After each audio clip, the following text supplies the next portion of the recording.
tal? ¿Cómo les va? Cambiamos el año, pero los temas siguen siendo los mismos, lamentablemente.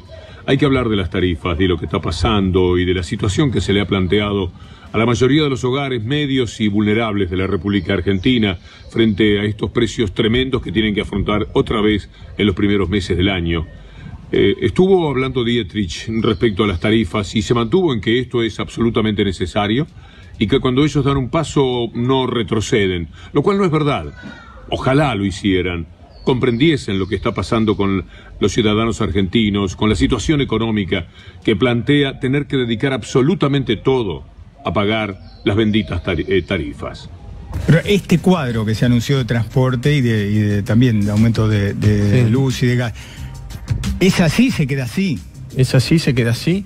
No hay que esperar sorpresa. Y lo que dimos también, porque ahora, para que haya una previsibilidad, digamos, se puede hacer el 27, se puede hacer el 3 de enero, digamos, me parece que eso es anecdótico dentro de... Pero la gente lo puede tomar para su contabilidad y decir, bueno, nos dijeron que entre esta fecha y esta fecha son estos porcentajes de aumento. Si son esos, no es que después se van a modificar. Son esos, obviamente están bajo ciertos criterios que creemos que no van a cambiar, por lo tanto podemos afirmar que esos son los aumentos que van a regir durante el año que viene. Y después que, digamos, esto es una parte del año que viene, después va a depender todo de cómo vaya la inflación, digamos, una vez que lleguemos al final de estos anuncios. A ver, nosotros estamos trabajando y esperando una caída fuerte de la inflación, que no tengo duda que se va a dar, ya se observó en noviembre, se va a observar seguramente en los indicadores de diciembre. El gobierno presume de firmeza. Sí, siempre la tienen para favorecer a los ricos, porque las empresas son las que ganan y el sector popular es el que pierde. Es una situación que cuando uno la plantea le parece mentira que pueda suceder, porque lo están haciendo ante la mirada de todo el mundo. ¿Cuánto más tienen que ganar las empresas? Para Macri, Dietrich y su gente. Ganaron en el 2016 desde el primer día, en el 2017, con los tremendos aumentos que se produjeron entonces, durante todo 2018 y ahora también en el comienzo del 2019. Parece que nada les alcanza. La codicia, la avaricia, eso que menciona el Papa como una de las características que tiene el capitalismo reflejados a ultranza. Y nosotros pensamos siempre en términos de la burbuja de Buenos Aires. Hay que salir de la capital para saber lo que pasa en el resto del país. Muchísimas gobernaciones están procurando que esto no suceda, ver cómo hacen con la gente, cómo la pueden auxiliar. Por ejemplo, en la provincia de La Pampa. Hoy por la mañana pude conversar con el vicegobernador Mariano Fernández, que está en una situación de muchísima preocupación. ¿Y cuáles son las medidas que ellos van a tomar? ¿Y cuál es el criterio que tienen respecto al gobierno nacional para afrontar sus políticas? Tratar de subsidiar ante esta política depredadora del Estado Nacional a aquellas familias de menores recursos. Se está instrumentando de bienestar social a través de la tarjeta alimentaria, en caso del transporte. En el caso del provincia de La Pampa, está haciendo malabares económicos para seguir cubriéndolos. Realmente esto es parte de la política del gobierno nacional, que se dice federal, pero en realidad para lo único que hemos recibido son actos de discriminación. Combo infernal el que propone el gobierno. Los despidos, cientos de miles de personas que se quedan sin trabajo, que a su vez no le pueden dar a otros la posibilidad de una changa, porque no tienen para ellos mismos. Entonces aquello que se rompe no se reconstruye por mucho tiempo, esperando una mejor ocasión. ¿Cuándo llegará la misma? Yo estoy en estos momentos tomándome un par de días aquí en Chapadmalal, en este lugar que es un paraíso, las RCT de Chapadmalal. Y aquí la charla más frecuente que uno tiene es con las personas que dicen, por ahora todo va bien, pero vamos a ver cómo se presenta el 2019 en materia de trabajo. Fíjense ustedes, en el Ministerio de Educación están amenazando ya con otros 100 despidos, otros que se suman a los que ya hubo. 108 empresas en el 2018 pidieron el acuerdo preventivo de crisis. Recuerden que en el 2016 fueron 55, en el 2017 83 y ahora 108 en el año pasado. ¿Cuántos serán en el 2019? Ese acuerdo preventivo de crisis es lo que le permitió, por ejemplo, a Carrefour echar a tanta gente, porque al firmar el acuerdo obtienen ventaja, flexibilización, menores montos en los despidos. Eso permite más facilidades a las empresas para darlos en retiros voluntarios, para exigirlos de alguna forma. Esto es lo que está sucediendo también en materia de no trabajo. Y después las fábricas, que bajan la cortina, que cierran, muchas veces dejando la sospecha de que podrían perfectamente continuar con su tarea. Es lo que piensan los empleados de Ex Nidera, que hoy fueron entrevistados por mi compañero y amigo Mauricio Polchi. Son 200 familias que han quedado sin el pan de sustento de la mesa de cada día. Por lo que veo, tengo un muchacho grande, sí, antigüedad. Es verdad, hay compañeros que tienen 25 años, 20 años, 15 años. Toda la vida acá adentro. Toda la vida acá adentro. Y ahora en la calle. Y ahora estamos todos en la calle. Nosotros estamos, déjame decirte que estábamos en periodo vacacional y muchos compañeros tuvieron que volver de sus estadías vacacionales, que algunos estaban en la costa, otros estaban en la provincia, y dada la circunstancia que no es para menos, estar de vacaciones y que te digan, mirá, nos quedamos sin trabajo. Vinieron para acá, están acampando. Y vinieron para acá y estamos acampando, no nos dejan entrar Hay vigilancia, hay personal de seguridad. Hay personal de seguridad, hay policías armados, están montando una guardia 24 horas y bueno, nosotros estamos acá reclamando la fuente laboral. El vicegobernador de La Pampa, Mariano Fernández, hoy decía que la buena noticia del 2019 es que hay elecciones. Y uno se pregunta cómo las vamos a aprovechar estas elecciones, teniendo en cuenta todo lo que se ha resentido del tejido social en la República Argentina. Lo que están padeciendo, por ejemplo, los científicos. Es un tema de todas las semanas, porque la decadencia se produce todas las semanas. Alberto Kornblit, hombre del CONICET, uno de los científicos más importantes del mundo, uno de los hombres que tiene mayor cantidad de publicaciones en las revistas referidas a la ciencia en todo el planeta, habla con una preocupación y con una angustia de lo que está sucediendo en el CONICET, que no podemos menos que dejar de plasmarlo, aunque por ser el principio de año uno quisiera compartir con ustedes otro tipo de noticias. En este momento el CONICET es un barco sin timón. No está con una meta a donde quiere llegar. Está subsistiendo la muerte y no va a morir, obviamente, porque no vamos a permitir que eso ocurra, pero quiero decir que no está en condiciones de seguir metas. Lo que tiene que hacer es conseguir presupuesto para por lo menos subsistir. Una cosa es frenar el crecimiento que venía ocurriendo y otra cosa es destrucción. Las políticas de ahogamiento financiero son políticas destructivas. Es así. A veces uno tiene ganas de pedir disculpas por la sucesión de temas que nos tocan negativamente. Pero también es necesario mantener una visión permanente, mantenerlos en la superficie, porque si no creemos en algún momento que todo se superó, ¿acaso los científicos están bien ahora? No. Y en cada uno de los rubros, el trabajo está bien, esta gente va permanentemente contra el trabajo. Últimamente se la tomaron con Aerolíneas Argentinas, han hecho de todo, ante la mirada del mundo, porque si no nos diéramos cuenta de cómo son las cosas. Todo lo que está pasando contra Aerolíneas Argentinas tiene que ver con los intereses de ellos. Macri vendió su empresa familiar a Avianca e inmediatamente le dio todas las rutas a Avianca. Parece cuento, pero lo han hecho. Quintana está detrás de Flybondi. Así en todos los casos. Pero la más dolorosa de las informaciones que tiene que ver con el mundo de las aerolíneas es la derrota sufrida por Aerolíneas Argentinas frente a LAN Chile. Fíjense. Tanto que hablábamos de aquellas definiciones por penales con los chilenos, por la rivalidad deportiva, tanto que se mortificaba la gente. Este sí que es un triunfo chileno sobre la Argentina. 27-22. Ese es el porcentaje con el que el LATAM se ha quedado con el mercado frente a Aerolíneas Argentinas. Es la primera vez que Aerolíneas pierde de esta manera. ¿Es aceptable el vaciamiento que quieren hacer de Aerolíneas Argentinas, la forma en que la castigan, le pegan, la persiguen? Tenemos que estar atentos si nosotros no hablamos de estos temas. Para ello usted piensa que Aerolíneas, hasta que hace una huelga, un paro, algo que haga visible el hecho, está viviendo una situación formidable. Y no es así. Mariano Recalde estuvo haciendo algunas referencias a lo que ahora sucede entre Aerolíneas Argentinas y LATAM. Que Aerolíneas va cada vez peor. Esto tiene que ver directamente con la entrada de las low cost, porque creció la cantidad de pasajeros en la Argentina y sin embargo Aerolíneas Argentinas transportó menos pasajeros.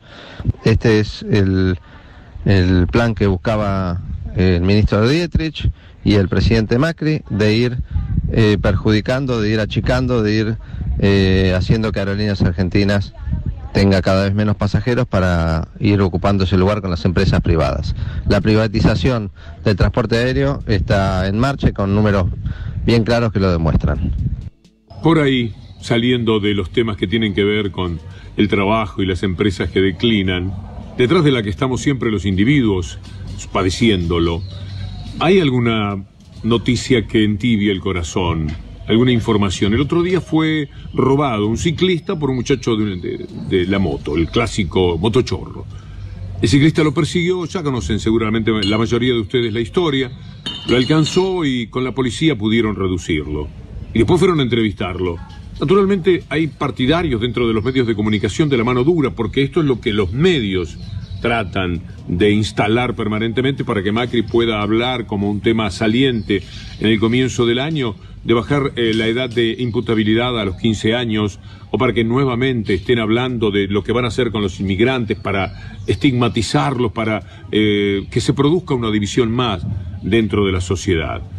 Fueron a hablar con ese joven, Juan Pablo Teles se llama, creyendo que iban a encontrar un hombre enojado, resentido, que estaba pidiendo mano dura, que hay que matarlos a todos. Esas cosas terribles que no solo se escuchan de algunas personas del común, sino también en los medios de comunicación, lo cual es atroz. Y Juan Pablo Teles dio una lección de civilidad, de capacidad para observar el mundo, de comprensión de ese mundo en el que hay tantas, pero tantas víctimas, de las cuales algunos después se convierten en victimarios. Estaba viajando en una de las bicicletas del gobierno, la verdad que el precio del transporte público es totalmente privativo hoy en día, así que opté por esta opción. ¿Te manoteó una moto? ¿Metieron la mano y se llevaron la mochila? Sí, un segundo. Pensé que tal vez con el tráfico podía llegar a alcanzarlo, la verdad que no es muy rápida esa bicicleta, pero lo intenté, tuve suerte, pero fue un momento de bastante violencia para mí y esa fue la peor parte, la parte en la que habían 3 armas apuntando al lugar donde yo estaba, sobre todo a partir de la doctrina Chocobar, ¿no? Me dio, esa fue la parte que más miedo me dio, la verdad. No quería ningún tipo de linchamiento, eso tampoco me hubiera gustado que suceda. Si vamos a hablar de inseguridad y vamos a hablar de educación y de oportunidades, me parece que la noticia también tiene que ver con todas las escuelas nocturnas que se cierran y las faltas de oportunidades que hay. Yo creo que esa persona me robó, no me conocía, yo no la conozco. ¿Te parece que lo de las escuelas tiene algo que ver con un motochorro? Sí, por supuesto, el cierre de las fábricas, el costo de la vida, me parece que tiene que ver muchísimo. Vos dijiste muchísimo con los casos de inseguridad que van a ser cada vez más. Estaría buenísimo que tenga oportunidades laborales concretas. Lo justificás, digamos. Creo en la educación, creo que siempre se habla en estos casos. Pero lo creo que lo entiendo, sí. Vos me preguntás si a mí me interesaba qué pasaba después con él y no tengo animosidad, no me interesa. Sí me interesa que no me robe, que no robe a nadie, y creo que lo más importante para que no hayan robos es que haya educación, y por eso el cierre de las escuelas nocturnas me parece como una noticia importante, y creo que tiene que haber oportunidades laborales, y el cierre de tantas fábricas también me parece una noticia muy importante. Yo lo que estoy diciendo es que no la conozco a la persona que me robó y que no tengo animosidad contra esa persona, y que es muy probable que si hubieran otras oportunidades, yo creo que se dedicaría más a trabajar que a robar. Por supuesto que siempre hay gente que roba, ¿no? En distintos niveles. Hace bien ese concepto de Juan Pablo Teles sobre lo que sucede, porque también esta es parte absoluta de la realidad. Cuando hay tanta hambre, cuando hay tanta angustia, son millones y millones de personas los que padecen. ¿Cómo no va a haber cientos o algunos miles que salgan a cometer lo que llamamos delito, el delito de ellos, porque el delito que sufren de parte del capitalismo no consta? Los delitos que comete el gobierno, en este caso, no se mencionan, se hablan de los de la gente.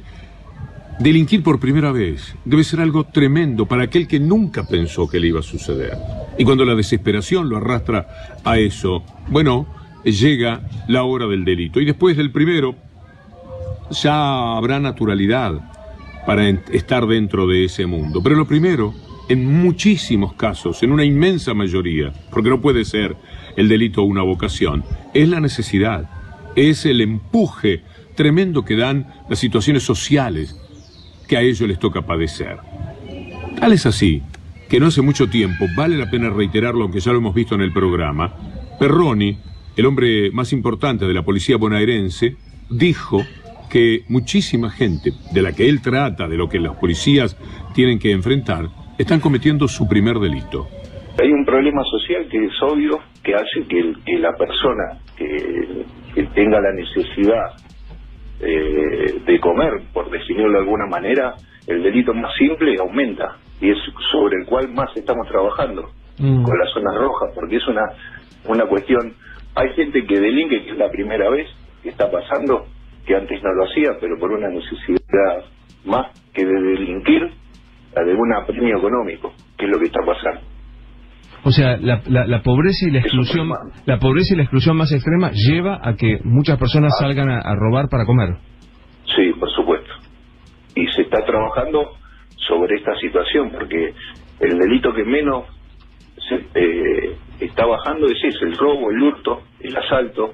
Entonces hay un trabajo del Ministerio de Seguridad sobre las zonas calientes en estos delitos para bajarlo, pero el tema de la falta de inclusión es un tema que los hace que tengan que los lleve a esta situación, gente que obviamente no ha entrado nunca en el sistema del delito. Y esto que dice Perroni, el jefe de la bonaerense, es muy cierto, pero hay historias también como para avalarlo. Nuestro compañero Mauro Zeta, que con Paulo Cablan conocen tan profundamente todo lo que sucede en el mundo del delito, porque están informando en forma constante, tiene su programa para ir hacia un poco más el fondo de lo que sucede dentro de cada una de las personas que son apresadas cometiendo delitos. Y estuvo hablando con un señor que se llama Leandro Romero. Hasta los 20 años, su papá había muerto muy joven. En una situación de desesperación robó por primera vez. Después consiguió trabajo y estuvo 7 años sin participar de ninguna forma de delito. Otra vez lo echaron de una textil, lo dejaron sin trabajo, ya tenía 3 hijos. Y entonces él cuenta cómo se lanzó nuevamente al tremendo drama del delito que ahora lo tiene en la cárcel. A los 18 años. ¿Y hasta ahí habías cometido algún delito o nada? Hasta ahí no había cometido ningún delito. Me equivoqué a lo que lo llamo desesperación. ¿Qué es la desesperación? Desesperación es no tener un plato de comida para tus hijos. Cuando empecé a trabajar en una empresa privada como correspondía, perdí el trabajo, la fábrica se venía en quiebra y buscando trabajo, no me salió nada. Y tomé yo la decisión de ir a robar.